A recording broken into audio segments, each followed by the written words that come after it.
Assalamualaikum warahmatullahi wabarakatuh. Perkenalkan, nama saya Dimas Taufik Ibrahim, NIM 2082000097.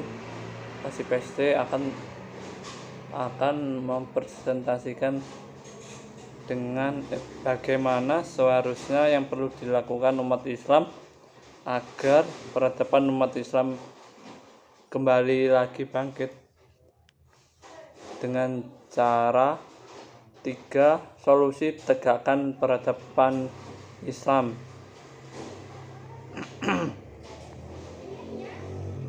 Krisis terbesar yang dialami umat Islam saat ini adalah hilangnya kepercayaan diri terhadap keunggulan syariat Islam. Peradaban yang pernah dipuncaki oleh generasi orang-orang soleh terdahulu dianggap oleh sebagian manusia sebagai sejarah masa lalu, sedang sejarah bagi mereka hanyalah sebagai sepenggal kehidupan masa silam yang pernah terjadi. Kejayaan peradaban Islam itu tak lebih sebagai nostalgia indah yang menjadi dongeng turun-temurun, seolah ia tak punya hubungan dengan kehidupan sekarang. Orang itu mengaku beriman dan berQuran, tapi sekaligus ragu dengan kitab Al-Quran yang menjadi panduan pedoman hidupnya tersebut. Apalagi jika syariat Islam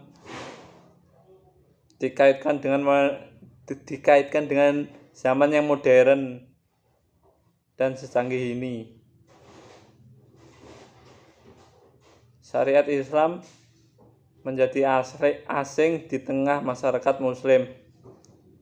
Sebagian mereka menjadi silau dengan segala budaya dan ilmu pengetahuan yang datang dari Barat dan di luar Islam.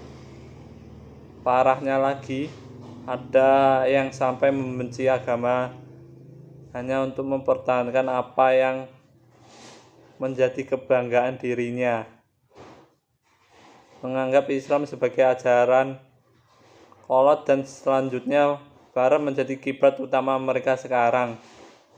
Bagi seorang Muslim, keadaan tersebut tak boleh dibiarkan bersemayam dalam pikiran, apalagi hatinya. Untuk itu kita harus move on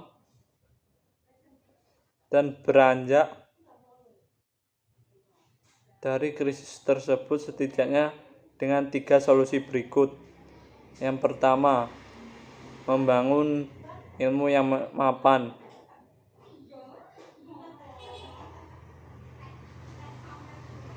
Membaca merupakan syarat utama memperoleh ilmu.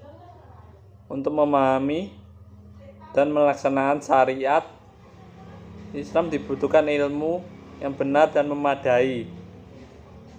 Sebab tak sedikit manusia yang niatnya berbuat baik tapi terjerumus ke dalam kesalahan, bahkan kesesatan. Dengan ilmu, adab seorang Muslim juga bisa terjaga. Ia makin mengenal siapa dirinya dan mengetahui hak dan kewajibannya, mulai dari peran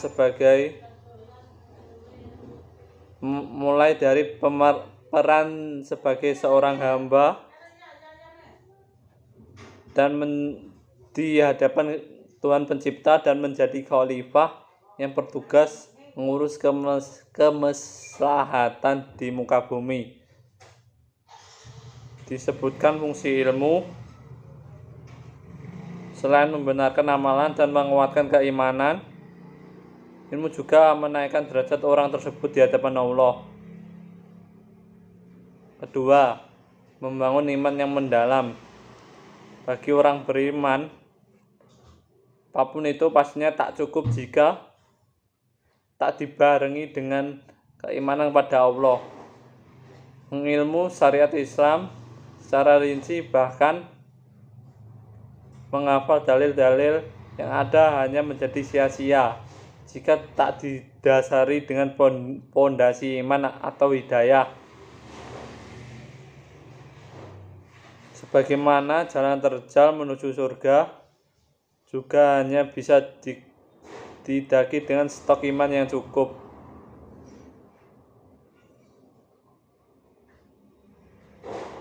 Tanpa iman, kebahagiaan yang diakui manusia berubah menjadi semu dan palsu. Materi yang dipunyai dan seluruh kenikmatan dunia nyaris hampa sekiranya orang tersebut abai mengurus imannya. Sebab memburu kesenangan dunia tanpa berbekal keimanan hanyalah frustasi dan kecewa berkepanjangan. Yang ketiga, membangun ukhuwah yang kokoh. Longgarnya ukhuwah atau persaudaraan di tengah umat Islam menyuburkan krisis yang menimpa saat ini. Hal ini menjadi peluang besar bagi musuh-musuh Islam untuk memberanikan rajutan ukhuwah yang terjalin, mendinginkan dekapan ukhuwah dan menjadikan cinta sesama saudara muslim berubah tawar dan hampa. Inilah fenomena umat Islam saat ini.